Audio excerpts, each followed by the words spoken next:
Infinite पाठशाला में आपका स्वागत है। दोस्तों, फिल्मों में तो हमने जेम्स बॉन्ड से लेकर टाइगर तक न जाने कितने जासूस देखे हैं, लेकिन असलियत में क्या होता है? आज हम पर्दा उठाने वाले हैं भारत की सबसे अहम इंटेलिजेंस एजेंसी R&AW यानी रॉ की हकीकत से। ये कहानी फिल्मी नहीं है, बल्कि डीक्लासिफाइड जानकारी और R&AW के पूर्व अधिकारियों के अनुभवों पर आधारित है।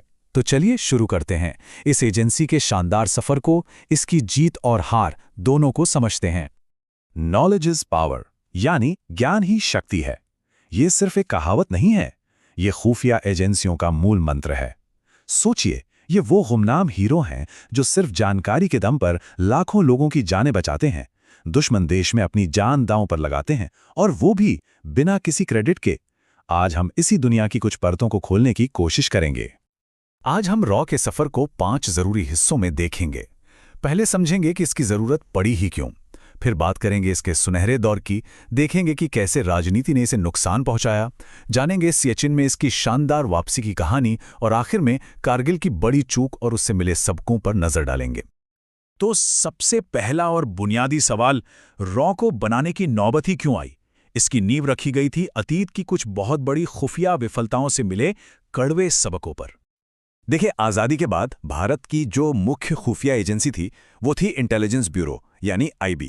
1951 में इसे देश के अंदर और बाहर दोनों जगह खुफिया जानकारी जुटाने का जिम्मा सौंपा गया। लेकिन जल्द ही 2 बड़े युद्धों ने यह साफ कर दिया कि ये एक एजेंसी दोनों काम एक साथ नहीं कर सकती। और ये विफलताएं छोटी मोटी नहीं थी। 1962 में जब चीन ने हमला किया तो IB को इसकी टाइमिंग और स्केल का बिल्कुल भी अंदाजा नहीं था। हम पूरी तरह से अंधेरे में थे। और तो और एक बेहद जरूरी जानकारी कि चीन के पास लड़ाई वाले इलाके के नजदीक कोई बड़ा एयरबेस है ही नहीं, ये भी हम मिस कर गए। ठीक 3 साल बाद 1965 में वही कहानी दोहराई गई। पाकिस्तान ने हमला कर दिया और IB को इसकी भनक तक नहीं लगी। एक के बाद एक इन 2 बड़े झटकों ने सरकार को हिलाकर रख दिया, और ये साफ हो गया कि अब एक अलग, खास तौर पर विदेशी मामलों के लिए एजेंसी बनानी ही पड़ेगी। और बस यहीं से शुरू होता है रॉ का स्वर्ण युग। ये वो दौर था जब इसके संस्थापक RN काओ और प्रधानमंत्री इंदिरा गांधी के नेतृत्व में इस नई नवेली एजेंसी ने अपनी स्थापना के तुरंत बाद ही कुछ हैरतअंगेज सफलताएं हासिल कीं। तो 21 सितंबर 1968 को रिसर्च एंड एनालिसिस विंग यानी रॉ की स्थापना हुई। इसका काम एकदम साफ था, सिर्फ और सिर्फ विदेशी खुफिया जानकारी इकट्ठा करना। और सबसे जरूरी बात जो इंदिरा गांधी ने तय की वो ये थी कि रॉ का चीफ सीधे प्रधानमंत्री को रिपोर्ट करेगा। इस एक फैसले ने रॉ को वो ताकत और आजादी दी जो पहले किसी एजेंसी के पास नहीं थी। 1971 में रॉ के सामने एक बहुत बड़ी चुनौती आके खड़ी हो गई। पूर्वी पाकिस्तान यानी आज के बांग्लादेश में हालात बहुत खराब थे। भारत को पश्चिमी पाकिस्तान से वहां पहुंचने वाली सैन्य मदद को रोकना था, लेकिन सवाल ये था कि बिना सीधा युद्ध शुरू किए पाकिस्तान का एयर स्पेस कैसे बंद किया जाए। और यहीं पर RN काओ की जीनियस सोच सामने आती है। उन्होंने एक कश्मीरी अलगाववादी हाशिम कुरैशी को पकड़ा और उसे डबल एजेंट बना लिया। फिर उसे अपने ही ओरिजिनल प्लान के मुताबिक गंगा नाम का एक भारतीय विमान हाईजैक करने को कहा गया। विमान को लाहौर ले जाया गया, जहां कुरैशी ने पाकिस्तानी नेता जुल्फिकार अली भुट्टो से मिलने की मांग रख दी। भुट्टो इससे मिले भी, तस्वीरें छपी और भारत को वो मौका मिल गया जिसका इंतजार था। इसी बहाने का इस्तेमाल करके भारत ने पाकिस्तान के लिए अपना पूरा एयर स्पेस बंद कर दिया। नतीजा, पश्चिमी पाकिस्तान का पूर्वी पाकिस्तान से हवाई संपर्क पूरी तरह टूट गया। बांग्लादेश की जीत के बाद रॉ अपने शिखर पर थी, लेकिन कहते हैं ना, अच्छे दिन हमेशा नहीं रहते। जल्द ही देश की घरेलू राजनीति ने इसे अपना निशाना बनाया और ये एजेंसी के सबसे काले दौर की शुरुआत थी। 1977 में जैसे ही सरकार बदली, हालात बिल्कुल पलट गए। इंदिरा गांधी के समय में जहां रॉ को देश की सबसे बड़ी संपत्ति माना जाता था, वहीं मोरारजी देसाई की सरकार इसे शक की नज़र से देखने लगी। रॉ का बजट बहुत बुरी तरह काट दिया गया। इसके महान संस्थापक RN काओ को अपमानित करके रिटायर होने पर मजबूर कर दिया गया और इसकी ऑपरेशंस पर कड़ी पाबंदियां लगा दी गई। इसी मुश्किल दौर में जब एजेंसी के हाथ पैर बांध दिए गए थे, तब उसके सामने एक बहुत बड़ा मिशन था। ये पक्का करना कि क्या पाकिस्तान चोरी छिपे परमाणु बम बना रहा है। रॉ के एजेंट्स ने इसका पता कैसे लगाया? ये कहानी किसी जासूसी नॉवल से कम नहीं है। उन्होंने रावलपिंडी के पास खान रिसर्च लेबोरेटरी पर नज़र रखी। उन्होंने पाया कि वहाँ के साइंटिस्ट एक खास नाई की दुकान पर बाल कटवाने जाते हैं। तो हमारे एजेंट्स ने एक प्लान बनाया। जब वैज्ञानिक बाल कटवा कर चले जाते तो एजेंट्स चुपके से उनके कटे हुए बाल उठा लेते। भारत में इन बालों की जब जांच हुई तो उनमें न्यूट्रिनो रेडिएशन का हाई लेवल मिला। ये इस बात का पक्का सबूत था कि पाकिस्तान परमाणु सामग्री के साथ काम कर रहा है। बात यही खत्म नहीं हुई। इसके तुरंत बाद रॉ के एजेंट्स को एक पाकिस्तानी सूत्र मिला जो सिर्फ $10,000, जी हां, सिर्फ $10,000 में पाकिस्तान के पूरे न्यूक्लियर प्रोग्राम का ब्लूप्रिंट देने को तैयार था। ये एक सुनहरा मौका था।